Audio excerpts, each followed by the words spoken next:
ذرونی مطلب چھوڑ دو، مطلب چھیڑو نہیں، سوالات کر کر کے میرے کو نئے نئے مسائل مت پوچھ رہا کہ میں نہیں بیان کر رہا ہوں، کیونکہ میرا بیان کرنا تمہارے لیے وبال ہو سکتا ہے.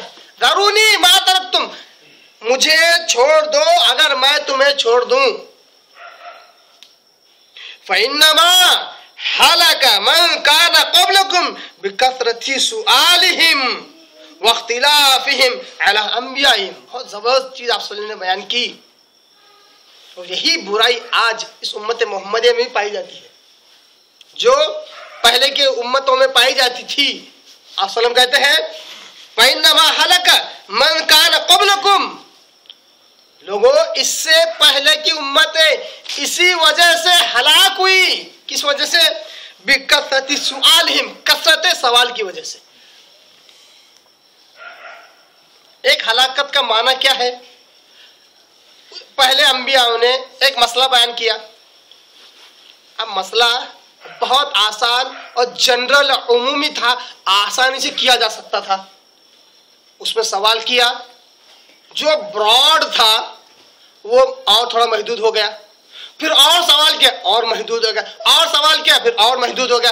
اب آخر میں جب وہ مسئلہ بنا اتنا پیچیدہ بنا کہ اس پر عمل ہی نہیں کر پا رہے، تو یہ ہلاکت ہے. اللہ کے حکم پر بجا لانے پر اجر ثواب جو ملنے والا تھا، اب بجا نہ لانے پر گناہ کے حقدار ہو گئے، عذاب کے حقدار ہو گئے، تو ہلاک ہو گئے.